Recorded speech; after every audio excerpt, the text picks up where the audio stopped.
This guy, he pulled off a scam that proves to me that these cooking channels, what you eat in a day videos, and watching people eat are heavily contributing to obesity. And if you watch the most recent video that he put out, where he walks you through how he scammed us, the wickedness in his voice and his eyes, wellness warrior, honestly, I have to admit, he got me. I found Nikocado Avocado years ago. I haven't been watching him this whole time, so let's be clear. But when I found him, I felt sorry for him because I believed that he was chasing the YouTube dream, and so basically chasing money and fame while he was giving his health away. And he was so young, it bugged me. Now, now that I know it was a scam, he's opened my eyes to a huge problem on the Food Network, commercials, and YouTube. And this problem has been hiding in plain sight. So, first, if you're new here, I'm Violet, and I want to inspire you to eat real food so you can get healthy and your body can regulate your weight. If you're interested in that kind of thing, I suggest you subscribe. Okay, here's the thing about Nikocado. I'm not mad at what this young man did. I'm mad that we live in a world, a society that capitalizes on our vulnerabilities and pushes us to these kind of actions. Because he began his YouTube career making vegan videos. Well, not just vegan videos. I have to admit, he was making also eating videos. So he was already doing this. And he was attacked while he was still thin at the time. He was attacked for having a pet and not being enough of an activist. So he decided to pivot his channel and focus more on the eating part and less on the be a vegan part. And apparently, since making that transition, I don't know if it was right away, but somewhere along the way, he decided to start making it look like he was gaining weight. And apparently he's been wearing a fat suit for years. And of course, the rest is history. If you want to know the entire details, check out his channel. I've linked it below, and he explained it. Wellness warrior. We all want to belong. We all want to feel like our problems and the concerns we have about the planet, about our family, about situations are valid and that people understand what's important to us. Like, I remember when I started university, it was scary. It was disorienting, right? I didn't know anybody because none of my friends anyways, went into the same science program that I went into. So I went in there and had to just start over. So that need to connect was so scary. We have to connect every single day, Wellness Warrior. It's actually essential for us to connect every single day. And the powers that be know this, and they use it against us, right? Advertisers put their garbage on, so their ads for garbage on my videos. Why do they do that? Because they know that people who are trying to lose weight will be tempted. So they put on my videos, right? Can you imagine the people that are watching eating videos?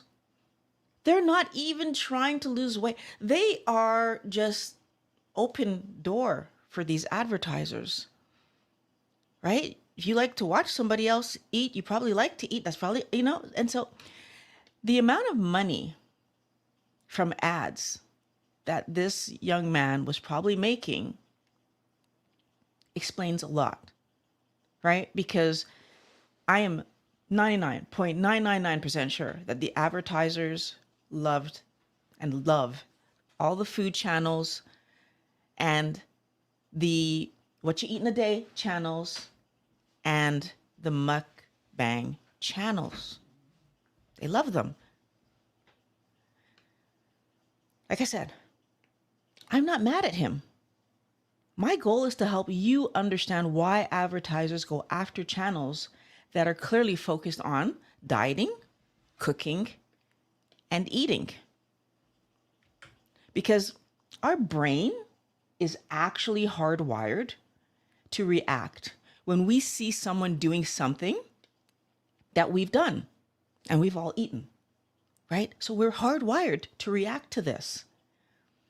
We are attracted to someone behaving like us, and it confirms that our actions are not just normal, but that they're good, right? Especially if the person that's behaving like us is getting something positive.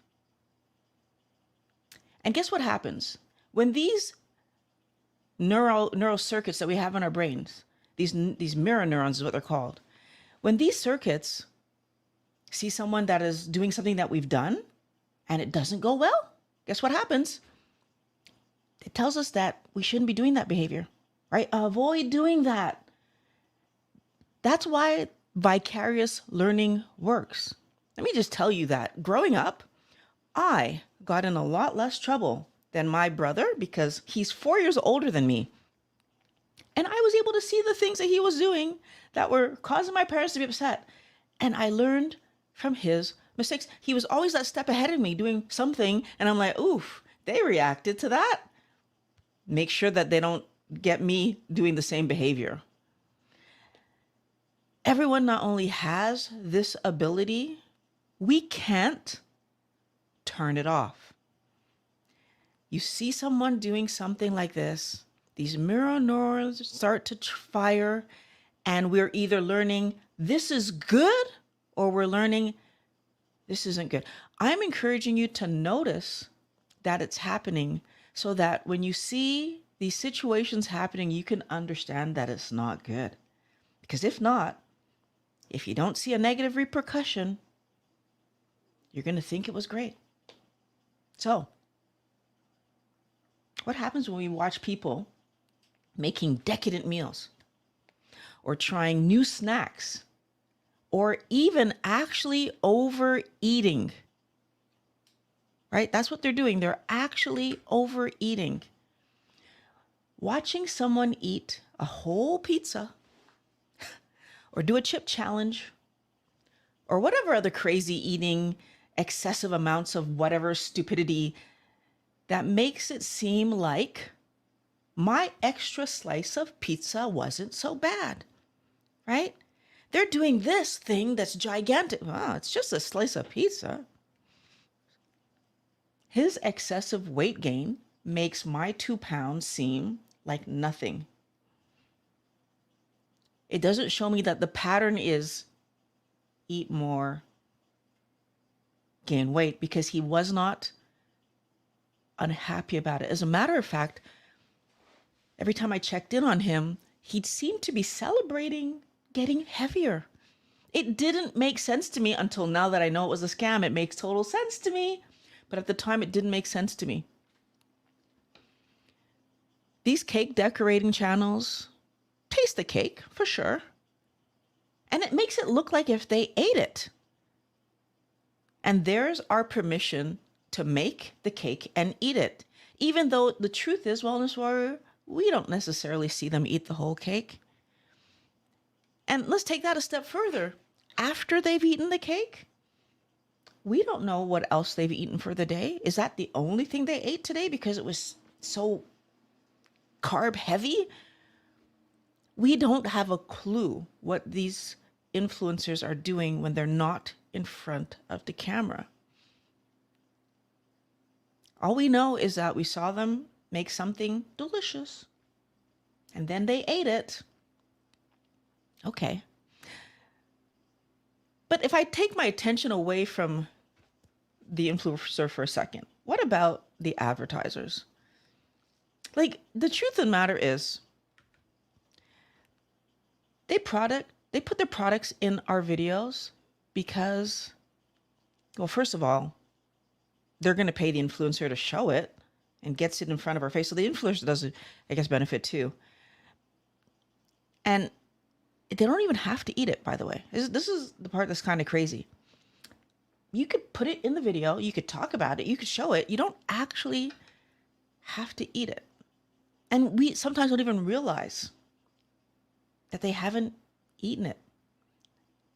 Like if they just have the bag with the label showing in the background, they could be getting paid. We think that these innocent, I eat this stuff and look at me, are real.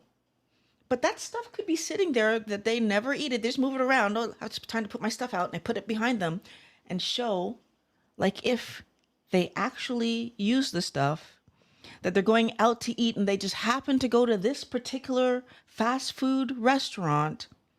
It's their favorite restaurant.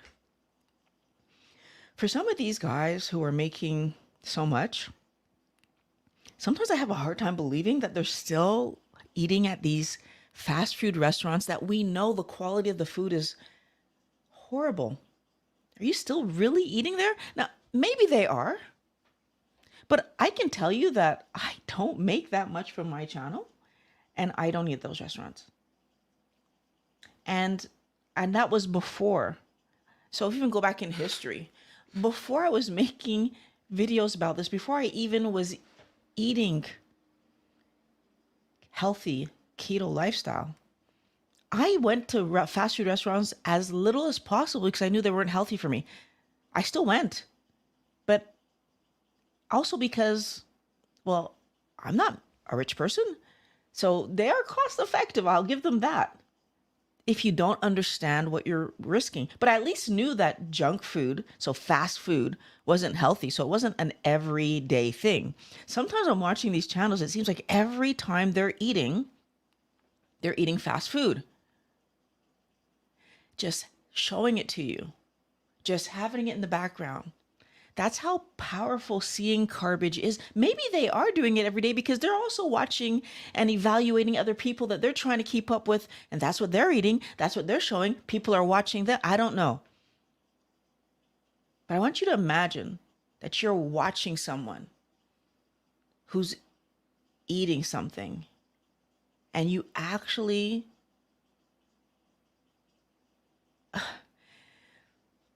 after actually eating it, right? Their advertisers win because you see someone eat that product and then those neurons in your brain says, it's normal to eat that. They run those ads, and in the ads, just in case the person in the video didn't eat the stuff, it was just on the counter, they're going to run the ad where the person actually eats it because they're directly making it. You need to put that, you need to show me how great it is. They just show you commercials on top of the commercials, right? Because the channel is a big commercial for the product that's sitting in the background, or maybe even sitting right in front of them, even if they're not eating it. They pull it into the frame, they take one out, they talk a bit to you and talk. Next thing you know, it's missing. Did they eat it? We assume they ate it. They had it in their hand. Anyways, the advertiser will put an ad on it with someone eating it just in case we don't eat it, right? And even often on the food networks and in ads, the hosts and the people eating the food are normal weight. So everything just screams, this food isn't the problem. Don't worry, you can eat it. As a matter of fact, have you ever been watching something and then remembered, oh, I have that in the kitchen? And you just, as soon as the video's over, you just go get it? Or maybe not even. Maybe especially if you're watching YouTube or something, you just pause the video, go get it, and now you can kind of eat along with the person. Let me know if that's ever happened to you, because in the history of being me, I know that it happened where I'm watching a program and they pull out something to eat and I'm like, oh yeah, I have cookies in the cupboard, or I have chips, or whatever it was. And next thing you know, I'm eating the stupidity that the person on the screen, did they actually eat it? Again, did they actually eat it? Now that we know that television is a lot of smoke and mirrors, We know they're not eating that. Can you imagine doing 17 takes and eating 17 cookies? It's not going to happen. It's not going to happen. Some people are malicious, though, and straight up out to benefit off of our problems, our issues, our inability to stop eating. And I feel like I separate this into the companies, because companies for sure, they're profiting off of the fact that we can't stop eating junk food. And they research into figuring out how to get us to eat more junk food. They benefit because we are out of control. But the problem is that the average everyday person isn't aware that they're out of control. So when I take the ad to put the whatever junk food in the background, I might actually eat that junk food sometimes. Does it mean that every time I make a video, I'm eating that junk food? Well, no, but I know it's smart for me to keep it in the background or keep it on the counter or put it somewhere where it's visible, because that's how I get paid. But it doesn't mean that that's the only snack that I ever have, first of all. And it doesn't mean that it's the only brand of that type of food that I actually eat. It just means for my videos, that's the one you're going to see.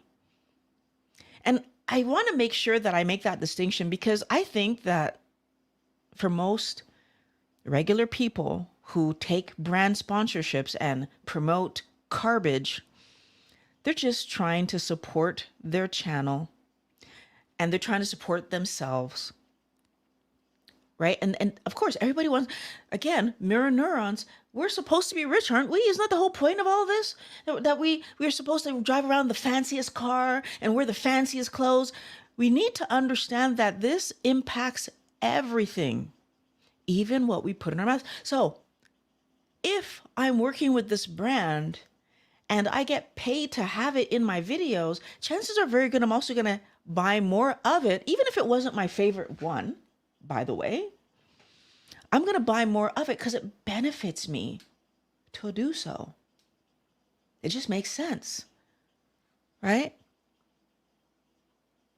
The brands are looking for ways to get our money because they don't care about our health or our weight. As a matter of fact, that goes a step further into our healthcare and pharma. I see them the same way. They don't care about our health or our weight. They care about what specific medical issue do you have, Violet? Maybe I have a pill or a exercise program or, a several step something that I can get you into. And if the solution doesn't put money in my pocket, I'm not talking to you about it. What, the solution of eat less garbage? Do you get that conversation when you see your doctor or any medical professional? Do they stop and talk to you about, well, tell me a little bit about how you eat. Tell me a little bit about what did you have yesterday? How did you feel? Do you have that conversation with your health professionals? The focus is not on prevention. Even though when we talk about our pets, it's the first thing our vets talk about. If we keep the animals healthy from the beginning, much fewer interventions for the animal. But somehow, especially exotic animals, can I just point out, especially exotic animals, they want those animals eating exactly what they're supposed. Unfortunately, we've humanized our dogs and cats so much that we don't have a problem eating them, feeding them the wrong. That would be bad. We have a huge problem eating them. That's why avocado guy got in trouble. But we don't have a problem feeding them the wrong thing anymore. The focus for cats, dogs, and humans is benefiting off of the current medical issue. And it pains me to say that, but it's so quick that even for the medical of our pet dogs and cats, they are so fast to tell us, take this special food that's even more processed than the original processed food I was giving my dog. right? I remember for my dog, I bought my trainer had told me to buy brands that meat first. Where when I went into the grocery store, I was surprised to see how many brands the meat was so far down on the list, which my trainer helped me to understand. Not my trainer, my breeder helped me to understand that that meant there wasn't very much meat in that product. You know, I never took the time to translate that information over to looking at my food labels. Years and years went forward of me feeding the dog this very expensive but better for him food. And then I'm eating, sorry, and then I'm eating foods that are crap ingredients before you get to anything that's a real word, food that I can read and understand. They have us so trained, wellness warrior, that we just do the thing. We do the thing. But there are other people who, in trying to live their lives, get hurt, right? And because they get hurt, they find a way to turn their pain into money. I want you to look at the video that Keto left live, right? If you go back to his channel, the very first video is not his first video. Because like I said, when I found him years ago, there were videos before that. But that video that he left live, and then moving forward, there's been a lot of videos taken down, it explains what happened to him, right? Hurt people hurt others. Hurt people stop caring about the feelings of other people. Stop caring about being a good person. Stop caring about connecting, because every time they try to connect, they get hurt. Hurt people, if they can, copy the people who are winning. And they figure out a way to win so that they feel less taken advantage of. They feel less insulted. They feel less marginalized. If you don't understand what's happening, those mirror neurons will either guide you to act like everything will work out and you can eat the garbage, no problem, because look, it's no big deal. Or those mirror neurons will lead you to act like what happened here, where you go on the attack and you say, I can put the garbage in front of these other people and benefit, because you see the path to power and revenge, right? That I know, and I would never eat this stuff. That was a sentence in Michael Moss's book that blew my mind, where the people working at the chip company said that they would never eat this product. My gosh, it's not good for you, but they're selling it to make a profit, right? Whether I'm working in the company to pay my bills or I'm at the top of the company and I'm selling it to make a profit, but I don't eat it. Especially the people that work in the lab. I know what's in this stuff. I don't eat it.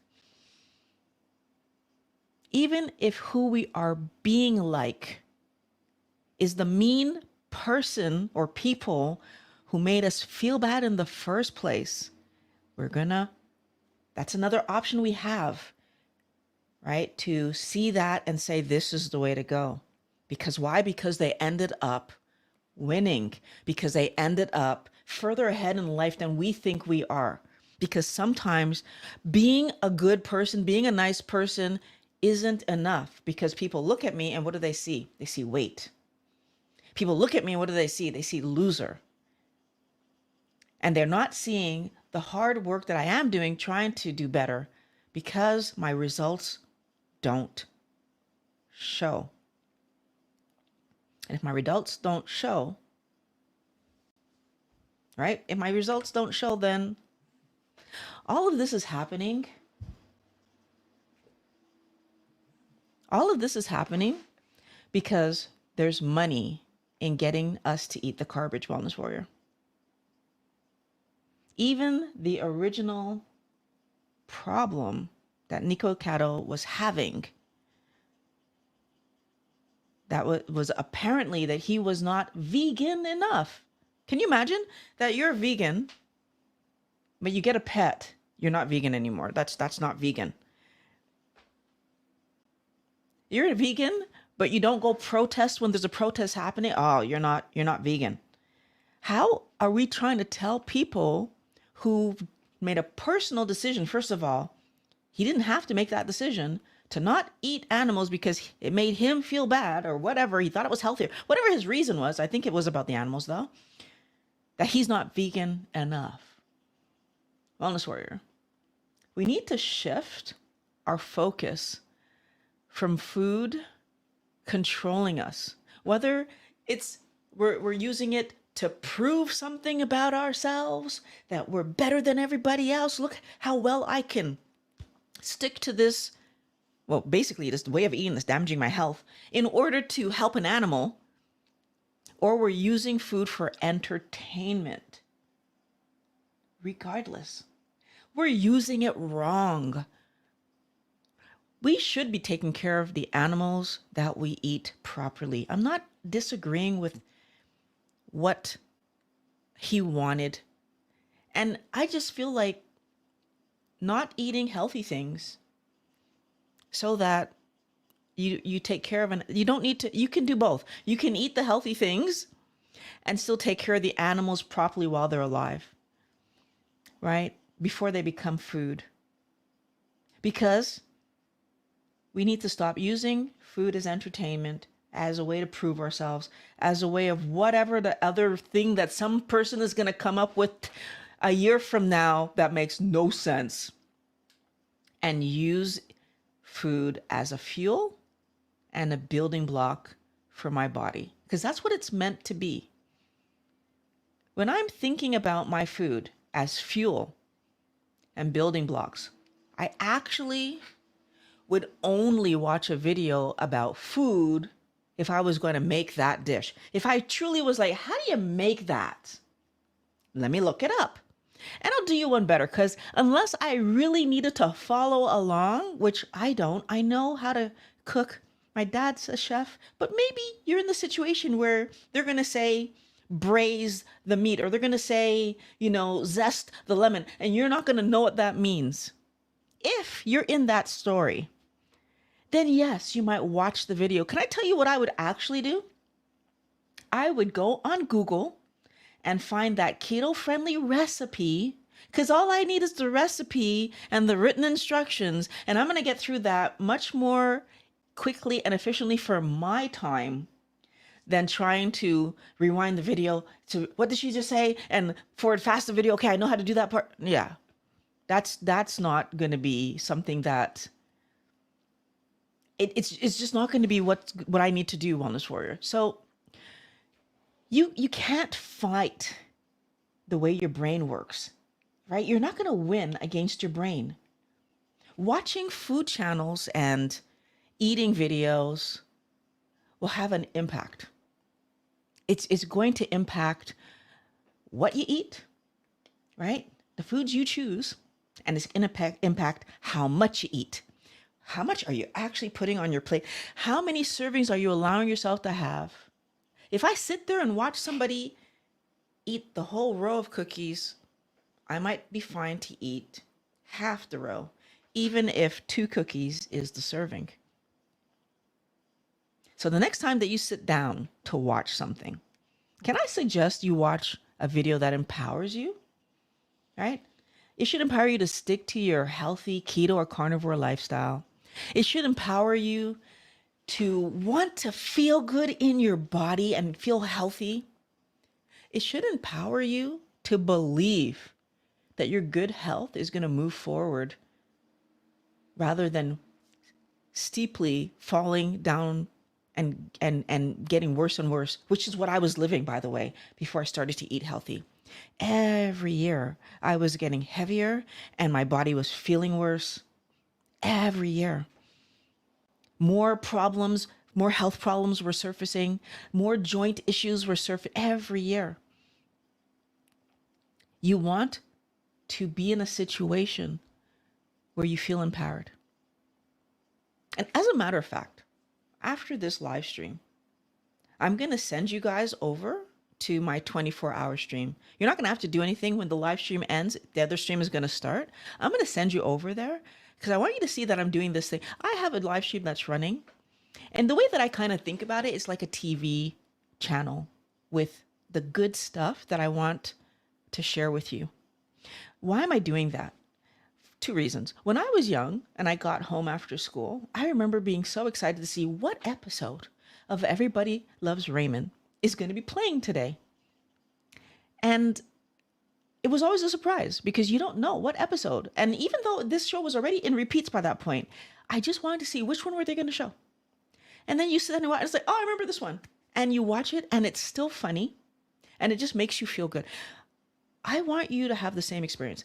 The channel, so the 24-hour stream, the videos are randomized. So they get randomized it's a random player basically. And you never know what you're going to get. But I know because they're all my videos, whatever one it is going to point you towards something to help you stay on track. And I'm going to keep adding new videos to it. And I know, well, I have to restart it sometimes so I can add new stuff to it, but I'm going to keep this going because why? Because I know that the other really important thing that we need to understand is that the best way to reprogram ourselves, to get our brain to do what we want it to do. So eat healthy every single day, point me towards the healthy options, the healthy food, the healthy actions. So exercise and behaviors, being nice to people. Like the best way to get our brain to do those things is to have on repeat the positive action you actually want to do. Me checking in on Everybody Loves Raymond once a day when I was young, that improved my mood. It kept me in a positive space. You checking in every day, you can check in and see what video is there today. And it's all the time. You can check in whenever you want. And listening to it, even in the background, just listening to it in the background, because you've already seen it. You can just listen to it and say, yeah, I remember when we talked about that. Yeah. Helps you to reprogram your mind and action these new behaviors in your today, right? Because they become second nature ideas for you. Now, if you haven't started keto yet or carnivore, then there's a video I'm going to link here for you to get started. Wellness warrior. First of all, I really hope that you enjoyed today's video. And I am absolutely looking forward to your comments, your questions. Let's go. And the comments on StreamYard are still not showing. And now I'm starting to wonder if that 24-hour stream has something to do with it, because this is the second week in a row that my StreamYard comments aren't showing. Yeah.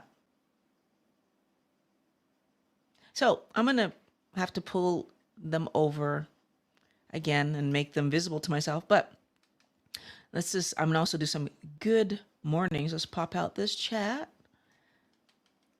I'm not even sure if there's a way that I could check to see if the comments are working beforehand, because that would probably be ideal, that I would know if they were working before I could pop out the player. But I'm not sure what's stopping them from working. That's the other piece of the puzzle.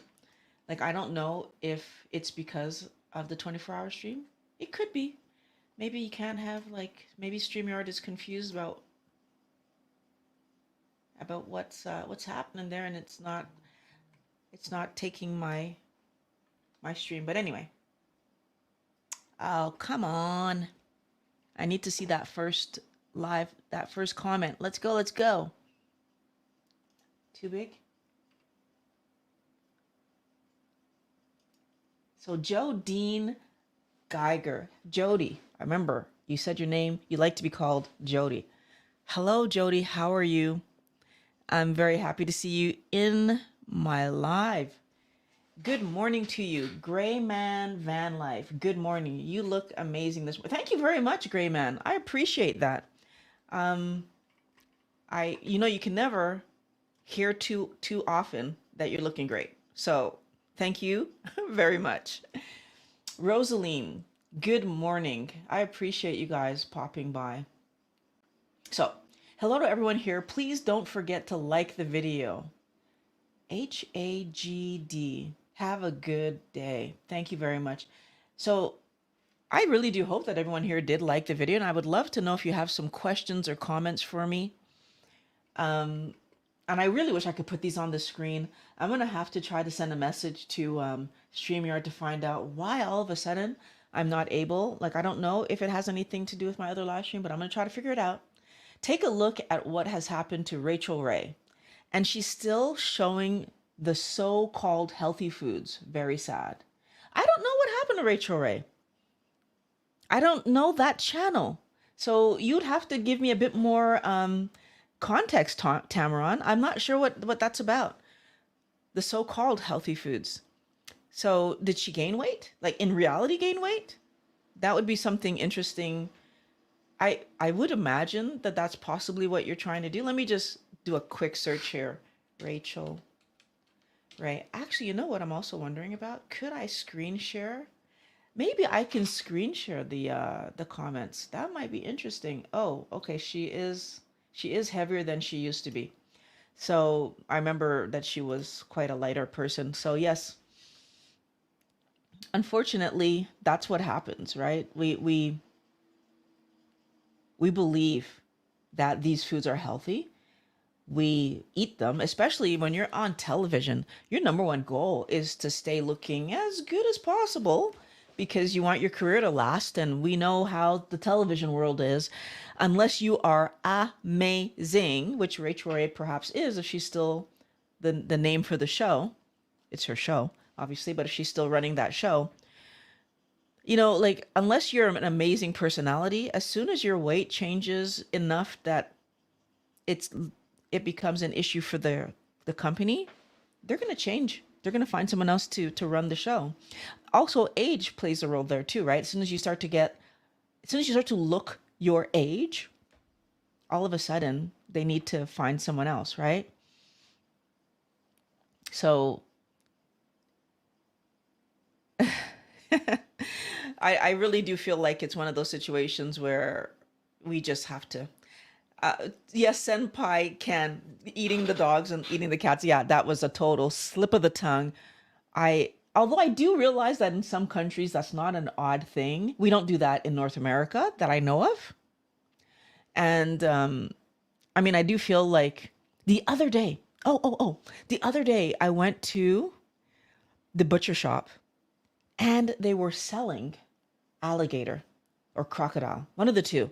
I didn't buy any because I don't have a recipe for that, but I have the feeling that I'm going to try it at some point just because I'm curious. And I can't remember what that they told me it tasted like, because I did ask the question. Because first of all, I was like, is that really crocodile? But I can't remember what they said it tasted like. But it wasn't something when they said it that I was like, oh, yuck. It was, I think, I don't believe they said fish though, which is what I was expecting to hear. So I'm looking forward to trying that. It's surprised. So Senpai Ken also says it's surprising how much weight he lost. Nikocado avocado. So what I'm understanding, if you watch the video, so his very most recent video as of me posting this was explaining that he never actually gained all that weight. Apparently, I don't know. Did he gain the weight and then lose it? I don't know. But when you look at him, does it look like he just recently lost that much weight? No.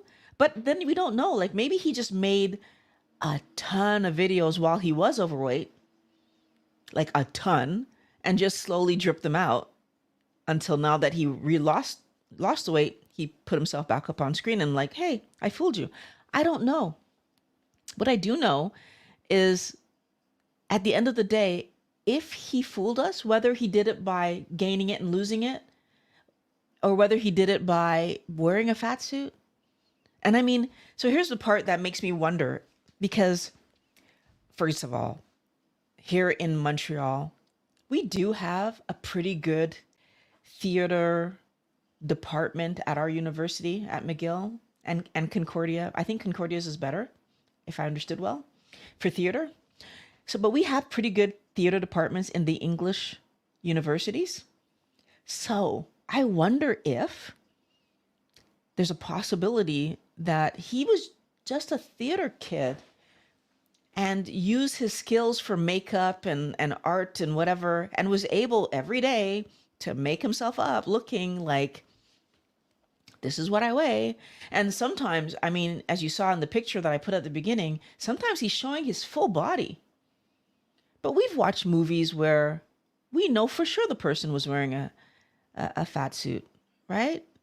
So it's not impossible that that's what he did. It's surprising that he stuck with it for as long as he stuck with it. But again, if this is the job, this is the job. So I just feel like it's important for us to understand that people will go to the extent that they need to go to get the result they're trying to get. If your goal is to make money, you'll go there. My goal is to help you guys eat healthy every single day. My goal is to help you guys to get to the place where your body actually regulates its weight. We cannot force that. Trust me, I know. When I was overweight, I tried to force it. It never worked. All these people, Rachel Ray included, that think they're eating these healthy foods, but their weight is going up. It's because we cannot force our body to lose weight if we're eating the wrong things. We need to understand that. We need to accept that. We need to just let it be what it is, because it's just the truth. Eat the wrong things and your body will be overweight. That's how that works. Eat the right things and you have a better chance of your body being at the right weight. And I don't think that it's something that we pay enough attention to, Wellness Warrior. Why? Because we are all so afraid of being overweight that we're willing to do the thing that this person who's the right weight, by the way. A lot of the times, have you ever noticed where these companies will pick someone who's not obese? Maybe you're a little bit overweight, so you have a little bit of weight that you could lose by using the product, and you can say, oh my gosh, I lost 10 pounds. But you're not in the position where the product would make the biggest impact. Why? Because over time it stops working. So that person who uses whatever product it is for, I don't know, the amount of time it takes to lose 10 pounds, and they get results, if they eat even close to healthy going forward, if they just cut the junk food out going forward, the amount of time it would take them to put the weight back on, that sponsorship is probably done and sealed and over with. And by the way, how many influencers are honest enough that if they put the weight back on, are going to make a follow-up video to say, ooh, don't, and so basically go against the sponsorship they just did and say, ooh, no, don't use the product. It doesn't actually work. I kept taking it and the weight started coming back on, right? Or as soon as I stopped taking it, the weight came back on, or whatever the what. Or I had this horrible side effect a month later. How many people are really going to do that and risk the sponsor coming after them? Not many of us. So I think that, I mean, that's why I don't have sponsors. Like, I've had so many keto snack companies reach out to me to send me free product and to sponsor. And I said no every time. Why? Because it doesn't make any sense. That's not a sponsorship that's going to be helpful to any of us. Why? Because, well, first of all, keto snacks raise insulin, right? Because you're eating between meals. So right away, I don't promote snacking. But second of all, even if there was a keto snack or a carnivore snack that made sense, is snacking what I should be encouraging people to do? When we know that all snacking raises insulin. So even if it's a carnivore snack, so let's go there, where I'm going to have the smallest possible insulin rise, it's still an insulin rise between meals. Wouldn't it be better for you if you're actually that hungry that you could eat to eat lunch early or eat supper early and eat the right amount this time? Because maybe what happened is that you didn't eat enough at breakfast or lunch or supper last night or whatever, right? If I eat enough, I will make it to my next meal. And this is so much more important for me to talk about than getting you to buy a product that might take you off track. If the product keeps you on track, no problem. If I find one that keeps you on track, if I find one that's helpful, and I don't think it'll be a food, I'll be honest with you, I have a hard time believing it'll be a food product unless, so the only way would be if I could be sponsored by like a meat company, right? Just a pure meat company. Yeah, I probably would take that sponsorship. That's going to keep you on track. But besides that, I can't see it. So yeah, people they will do what they're gonna do. Jody says, so Jodine Geiger says, my chai eats basically meat. Oh, my child, I think you're saying my child eats basically meat. She gets some of what I eat, wildness on demand, but she takes a week or better to eat a cup. Ooh, I'm confused. Are you talking about a child? Or was that supposed to be cats? No. I'm not sure. But you're saying that your aunt, so it's either a child eats but she takes about a week or better to eat a cup. Yeah, can you help me a little bit there, Jody? I'm not really sure I understand the comment. Good morning, Lynn Scott. Very happy to have you here. It's so hard to do this without putting it on the screen. I wish I could figure out a way to share this with you. Actually, what I want to do is see if, can I add, I'm going to try to add another something. I'm going to try to share my screen. Can I share? Let's see, share screen. What would I be able to share? YouTube streaming? Not that, no.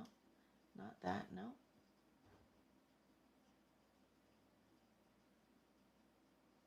Let's try sharing a window. Window. Okay. And if I add it to the screen, hey, there we go. There we go. At least you have a bit of an idea where I am in the list, because I'm now at Mary. So, you can see my pointer. This is going to work. Okay. I'm glad I decided to figure that out. Okay, this is going to work. Marianne Lamaster, good morning. Found you through Dr. Westman. Thank you for letting me know that you found me through Dr. Westman. I appreciate you watching. Dr. Westman, I've learned so much from watching Dr. Westman's videos. I've actually had conversations with Dr. Westman. He is great. So Tamaron Carnivores, she gained a lot of weight. And okay, that was a comment to what I had said before. Absolutely love all your videos. Very inspiring and informative. Thank you so much. I appreciate that, Marianne. And my goal is to keep if I'm telling you, if I could figure out a sponsorship so I can make more of these and like focus more of my attention here, I would do it. But it's really hard to figure out how to do that. But if anybody watching would like to help me make more videos, I do have a link in the description for contributions. that you can go and directly contribute. There's a way to do like monthly if you feel like doing monthly contributions, or one-time contributions. If you just found this video today was spot on amazing, you can go and contribute to me making future videos, and I would absolutely appreciate that. Actually, usually, and let me just do that while I'm mentioning contributors, because I do like to take a moment to say thank you to the people that support me monthly. It really does help. And I know that you hear a lot of people talking about needing support, but it does help, because when I'm here doing this and when I'm actually making you'd be surprised how long it takes me to organize my mind around what I want to say in a video, because I want to give good information. And as you can see, I can ramble. So I need to lay out my bullet points in a way that lets me naturally flow from one idea to another. And then I have to practice it. And so there's a lot that goes into making these videos for you guys, because I want you to do well. So let's not get this wrong, right? I want you to do well. But at the same time, the fact that I'm putting in all that time and effort and energy means that, well, basically that in the bigger scheme of things, I'm taking time away from other things, and it can be hard. So I just like to every once in a while say thank you to the people who have been supporting me for so long, and I really do appreciate it. Like, you can't even imagine. I do appreciate it. So, and if anybody else would like to join these people, you know, Sherry and Susan and Jeffrey, Marianne, and Kathleen, I'm not really sure how to say that name, and GJ especially, because they've been with me so long. And then we have Leslie, Aubrey, Quitting Diabetes, Cat Cookie, Jeff, Garbage Man, Michelle, and Alana. I appreciate all of you. So let's get back to our comments. So Senpai Ken says, I've managed to cut out most toxic foods from my diet, except for avocado and garlic. Yeah, avocado was one of the ones that stayed with me for the longest too. Even though I knew that plants have oxalates, I kept it there for so, like, I feel like I eventually need to cut them out too. However, this 1 to 2% is the toughest part. Yeah, the last 1%. It is. It is. And especially because of that thing where we say to ourselves, everybody else is doing keto and they're eating these things, so it doesn't matter if I have a little sliver of yes, it matters. It matters, especially if you're insulin resistant. First of all, let me just point something out. And this is something I'm going to go wider here. Cuz if you're insulin resistant, one of the things that we're not thinking about is that insulin resistance is going to contribute to your inflammation overall, right? Cuz you're insulin resistant because there's too much sugar in your blood. So all these things are touching each other, right? You have too much sugar that your body's trying to get out of your blood, but at the same time, that sugar is causing inflammation. You are becoming insulin resistant. So that, and then that inflammation means, that insulin resistance means that you're just that little bit extra reactive to sugar, right? That little bit of sugar that comes in, my body has to make so much insulin for that little bit of sugar that comes in, because where is it going to put it? We need to understand that, because that avocado that's coming in, that little bit of sugar that I was not concerned about at all, like not even the smallest bit at all. But now that it's not there, how much has my body continued to improve? Now, I don't talk about my weight often because, seriously, I've been at goal weight since month number 5 of going keto. I don't talk about my weight often. And when I was at my goal weight, I actually dipped below my goal weight by 10 pounds, did not like the way I looked, and put 10 pounds back on. And I lived there for years until 2-ish years ago, we went on vacation. While I was away on vacation, I had no plants. So I had done that before. I had done 2 months of no plants before that. But when I did that first time, 2 months no plants, I was eating all the plants, right? So I was eating the rainbow of plants, just low glycemic. 2 years ago when I went on vacation, the only plants I had actually been eating were olives and avocado. So while I was on vacation, they didn't have olives and avocado. Crazy, but they didn't have that as an option. And for that week, all the foods at the restaurants and the like whether it was a sit down meal or it was a buffet style restaurant, all the vegetation was stuff that I had already stopped eating. So did I go back to eating those things because I'm on vacation? No, I didn't. What did I do? The meats in those restaurants were all lean. What did I do? Well, I figured out that at breakfast, they were serving bacon and they were serving sausages. I had so much bacon, Wellness Warrior.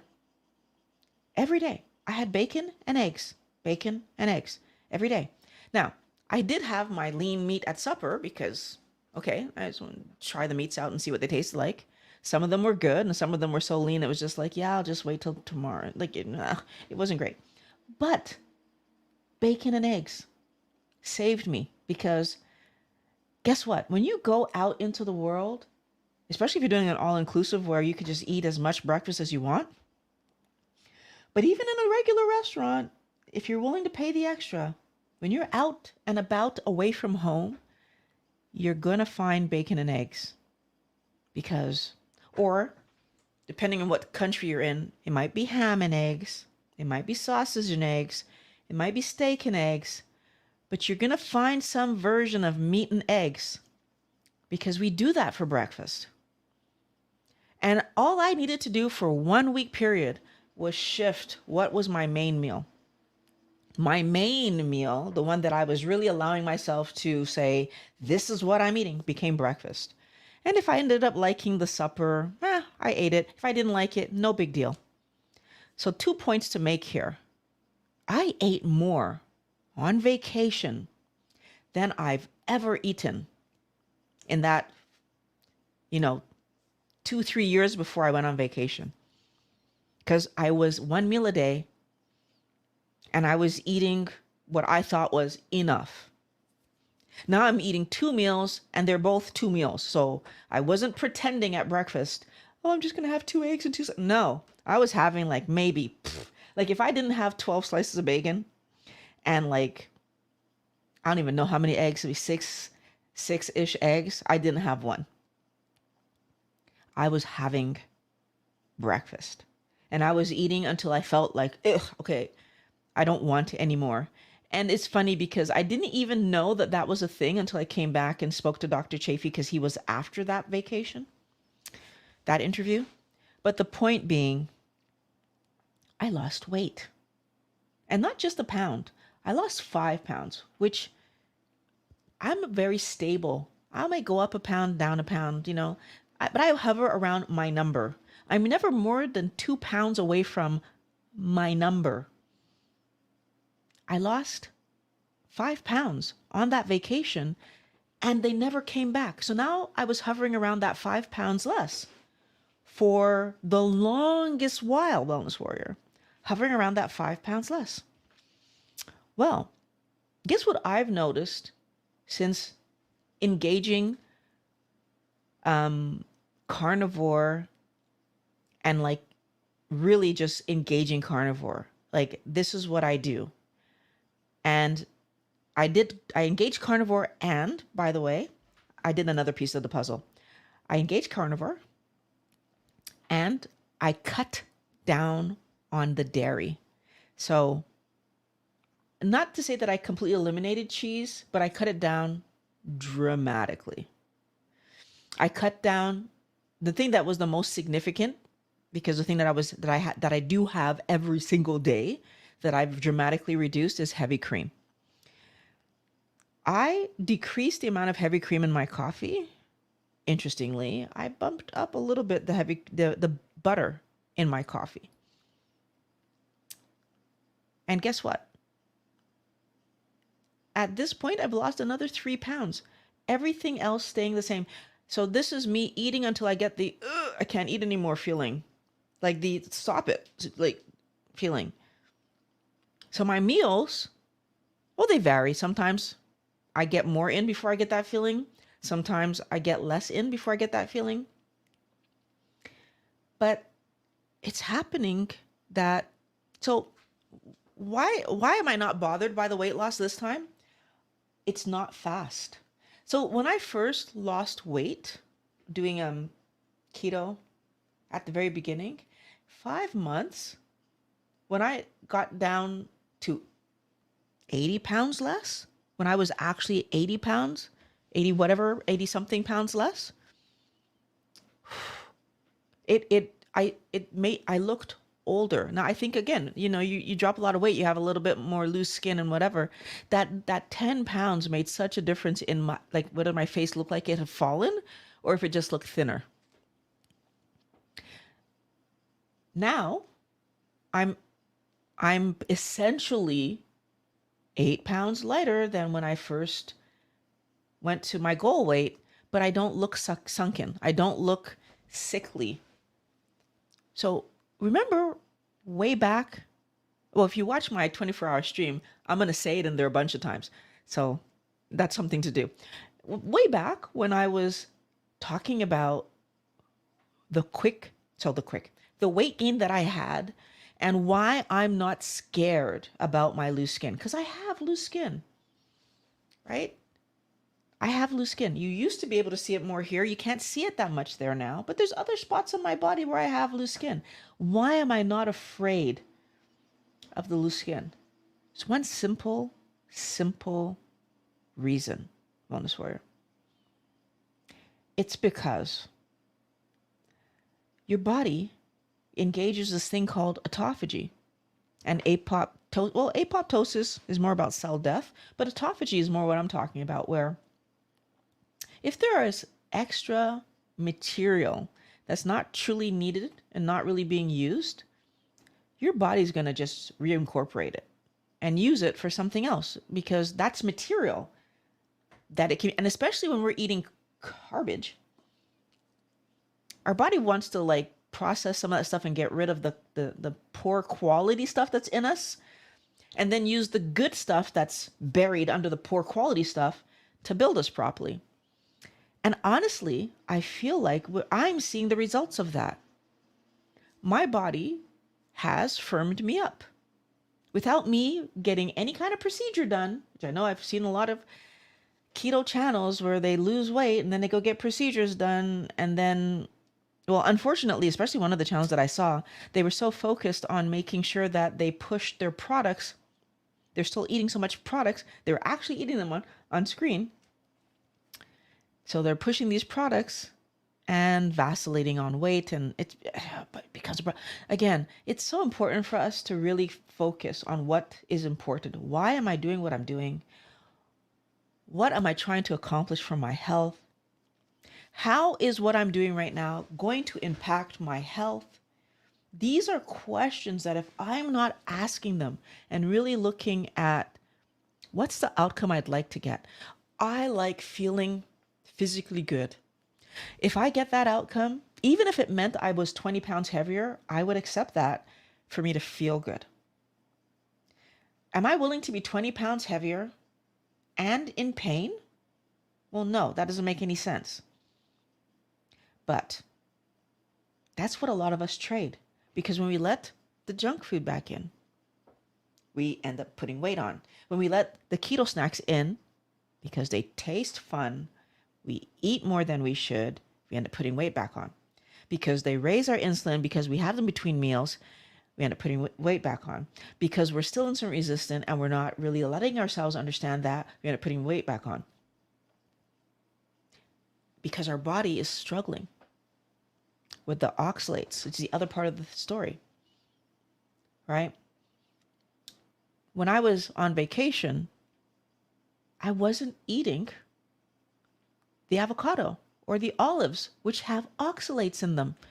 I didn't even realize how much impact those avocados and olives were having on me until I took them out of my diet for just a week. 1 week. So part of the reason that I also credit removing the avocado, and so it was two things, right? I ate more protein and fat, and I removed the toxins. Why I credit it is because for the last 2.5 years before starting carnivore, I was eating olives and meat as a meal, avocado and meat as a meal, or I would sometimes have cheese and meat as a meal. Those were the three kinds of, and then of course I had many days where I would just have the meat because lazy. Like even too lazy to mix up an avocado and put salt on it. That's all I was having, avocado and salt. Too lazy for that. My meat was spiced. Why do I credit becoming carnivore? So taking that last 1 to 2%, as you called it, Sunpai Ken, because I did that for 2 years. Avocado, olives, spices, meat, a bit of cheese, and of course, the cream in my coffee. Well, since going carnivore, I removed avocado, olives, spices. I only salt my meat. That's how I eat it. And the cheese, once in a blue moon, and the cream in my coffee. I was able to maintain and vacillate so slightly down, but nothing that I would even speak about, right? Being 6 pounds down for a week or 2 or 3, or being 5 pounds down for that. Like to me, that those are you're splitting hairs. It wasn't until I was 8 pounds down consistently that I said, "Oh, okay." Now again, more recently, I'm playing with the dairy, but I was able to stay that 5 pounds down. It didn't come back.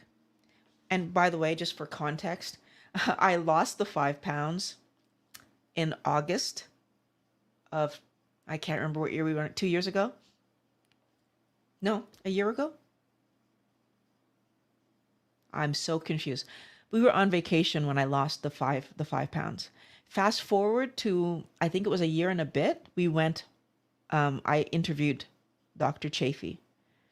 So between that event of being on vacation and the event of interviewing Dr. Chafee, my weight stayed stable, right?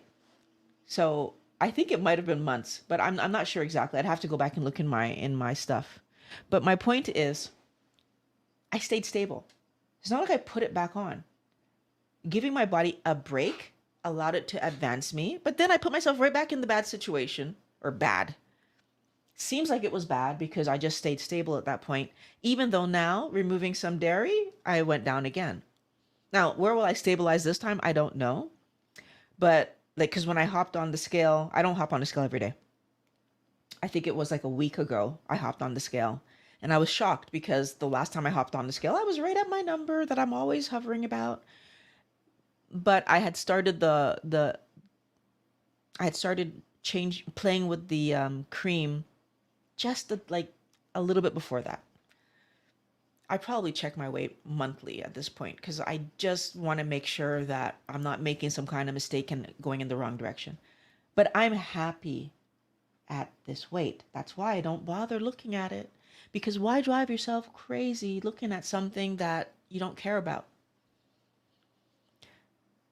All that to say, that last 1 to 2%, as we like to call it, is doing a lot because we are insulin resistant. Our body is inflamed. We are struggling, right? And the same way that if you broke your leg, it's not because the doctor took the cast off that you're going to start running immediately. No, you're going to walk. You're going to have to build the muscles up in your leg. That's a great example, actually. If you think about it, you break your leg, the cast comes off. There's atrophy of your muscles in your leg. Why is that? Your body doesn't mess around, Wellness Warrior. It doesn't mess around.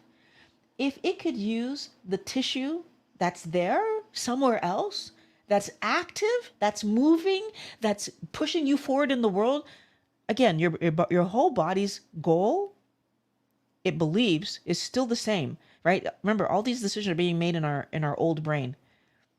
Get food, reproduce, stay alive. That's what your body thinks that you're supposed to be working on every single day. Why am I keeping muscles in this casted thing that's not propelling me forward? My thigh needs more muscle and the other two legs need more muscle to be able to drag that piece around. And that's what your body's going to do. We are built to survive. And if we feed ourselves properly, our body does the right thing because we are built to survive. Don't be fooled. Your body knows what to do. If you eat the wrong thing, your body will do what it's supposed to do, even if you don't like it. It'll put it away as fat. It'll make it painful in your joints or wherever other places. It's hiding it away from poisoning you.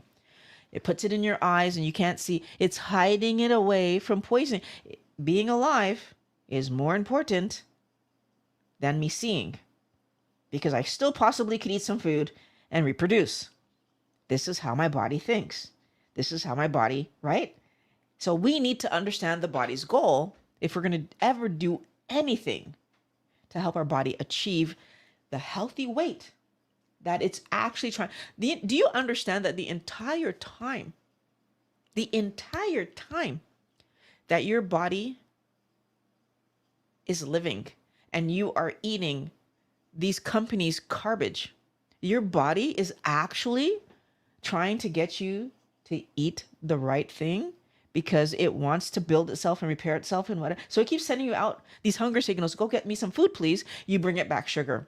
Go get me some food, please. Some amino acids and lipids that I can build us with. Hello. And you bring it back sugar. And this is the game that we keep playing with our body. Our body was right from the day when you brought it sugar, and it's like, no.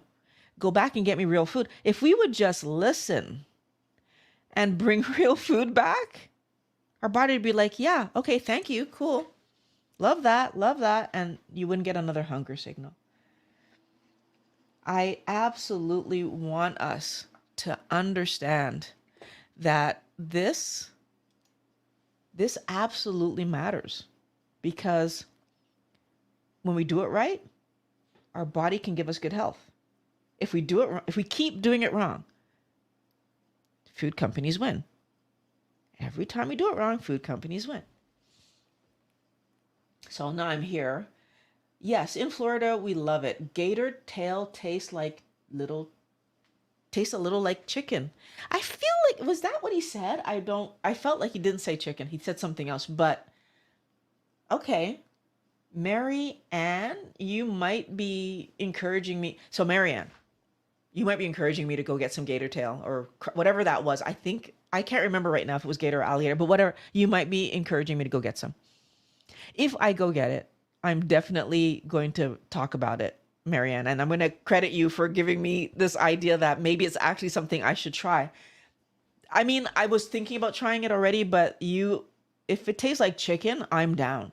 I've tried frog legs because my aunt, so my uncle's wife, she was making them, and everybody in our side of the family was like, what the heck? And she said to me, don't worry, Violet, they taste like chicken. I like chicken. I tried them, and guess what? Yeah, that kind of tastes like chicken. And so if you tell me it tastes like chicken, I'm absolutely going back. I'm going to buy some. Is it something I could just fry? I fry everything. Like everything. Can I just salt it and fry it and like that's it? That's all? Like I would like to, I'm not even sure, is the texture going to be like chicken? How do I know? When it was very clear, so white looking, how will I know when it's done? I have so many questions, Marianne. I have so many questions. If you could give me a few more hints on like how will I know it's done? Maybe like is there an internal temperature I should aim for or something? I will definitely go back and buy this. Oh, I'm excited. I might even try to go today. I'm super excited. Um, so Jody is saying, I'm on Jodine Geiger right here. I'm doing great. Your talks are really helping. I went to a multi-cultural dinner yesterday. 99% of the food I could not eat. I ate a bit of why I you ate a bit of what you took. Came home and fixed some meat and eggs. Yeah, you know what? The hard thing about going to dinner with others before you're ready is being ready. So like being ready to say, yeah, no, not eating any of this, and just having some coffee or some tea or some water or something, right? Like just being willing to say, I'd rather drink water than, but I'm here to interact with you guys, right? I'm here to have some fun. And I want to have some conversation, chit chat, and whatever. And I might just walk around the room and sit at different tables and chitty chit chat. But I'm not going to eat this stuff, right? But I'll chit chat with you because why not? That's why I'm here. I'm here to reconnect. Or if it was, you said a multicultural dinner, but if it was new people, I'm here to meet new people. And yeah, yeah, I'll eat when I get home. Thanks for sharing that. Enjoyed the fellowship without the food. Exactly. And you know, I know a lot of people would say, oh, just put something on your plate and don't eat it and just not to look rude. I feel like it's rude to take some food unless it's like garbage, then I might do that just to stop some kid from eating it. But I feel like if it's meat and vegetables, for me to take it and not eat it when someone else could have had that meat, like that's the healthiest thing on the table. I'm going to leave it. I'm going to let the person who could benefit from eating it eat it. Hello, Violet. I hope you are well. Thank you, Chris. I am. I hope you're well too. Why do we get random hunger pangs on carnivore? If the body can use our own body fat for fuel, shouldn't we, in theory, never feel hungry? So, no. I will tell you why you get the random hunger pains, but no. You're not going to, your body will never deplete you. So, your body, at no matter what you weigh right now, your body is looking at your fat and saying, oh, this is normal. This is how much fat we carry around. So, as you do carnivore and you start dipping into the reserves, your body is going to be like, oh, okay, the fat is going down. It's never going to let you get to the part where it's like, oh, we're 0% body fat. That only happens if you're type 1 diabetic. And it's not even happening because your body wants it to happen. It's happening because your insulin got, like your insulin production ability is broken. And so because you cannot make insulin, your body doesn't stop you from using all the fat on your body. But the problem with that is that those people pass, right?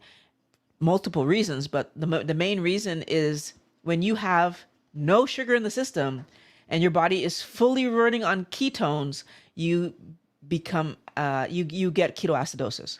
Like that's actually where that term comes from. Your body cannot run 100% on ketones. That's why we make all the carbohydrates that we ever need, because our body makes sure that we always have enough carbohydrates in the system, that we don't run purely on ketones, right?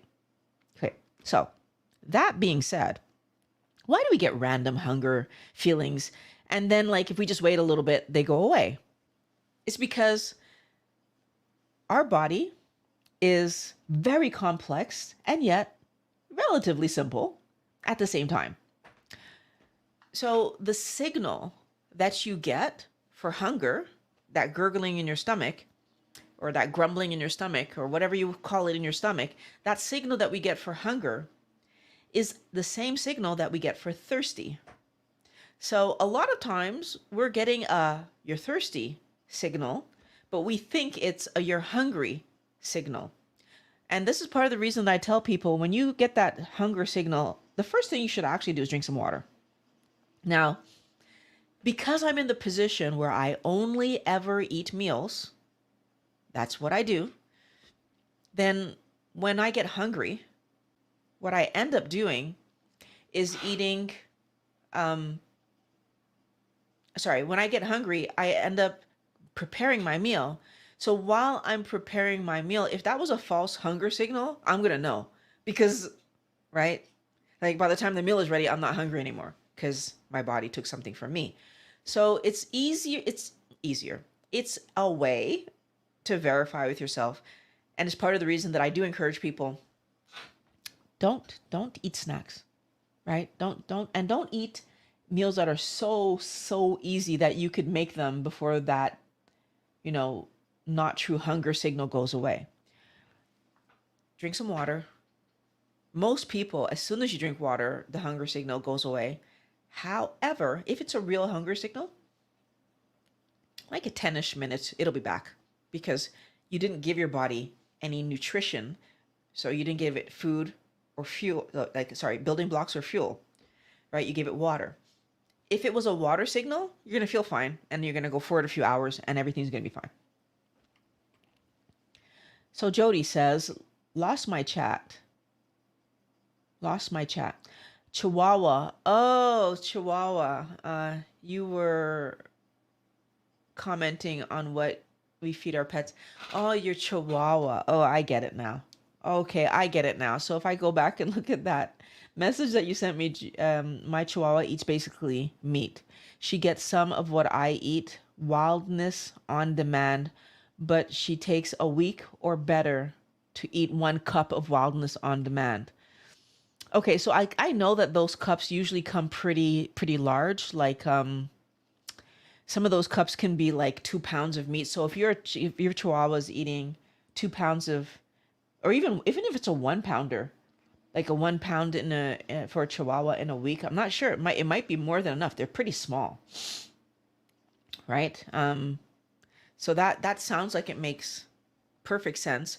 My my dog my dog is a medium-sized dog, and what I've learned is that that's supposed to be, for his breed, etc., it's supposed to be about 1 pound of meat per day. So, a Chihuahua, yeah, it's probably that pound of meat will probably last quite a long time. So Chris is saying, assuming you not at a low body fat to begin with, going back to the beginning question. Yeah. So if you have weight to lose, Chris, then very likely, first thing, I would drink some water when I first get hungry to make sure that it's not just a signal for water. But the other piece of the puzzle is that if my body is trying to repair something, it still needs building blocks to come in that it will have better, faster access to than trying to find building blocks. So everything gets processed. Don't get me wrong. It still needs to be processed. And it's not like you eat it now, you use it now. But my understanding is there's some kind of middle ground there where if I eat the right things, my body can use some of that, especially when we're talking about fats. Apparently, we have some better ability to get access. I'm not a biologist, or like that's not my thing, right? So I don't know the big details of it. I do love sciences. I did study sciences in school. And if I could find a doctor that would explain it so I could understand it, then I would have this information forever. But I haven't yet had a doctor explain it. And unfortunately, when I've been in front of a doctor with the question in mind, the topic wasn't going there, so I wasn't able to ask that question. And Jody says, easy for me. I'm allergic to avocado. Yeah, apparently there's some other animal is allergic to avocado too. I can't remember if it's dogs or cats. There is an animal that's a common pet, or is it birds? There's a common pet that's allergic to avocado as well. What happened to Rachel Ray? Haven't seen her in ages. I don't know if she's still making television programming. I don't have television. I watch everything on YouTube and Netflix, so I don't engage with television, especially now that I see like how many when I go to my parents' place, they still have television.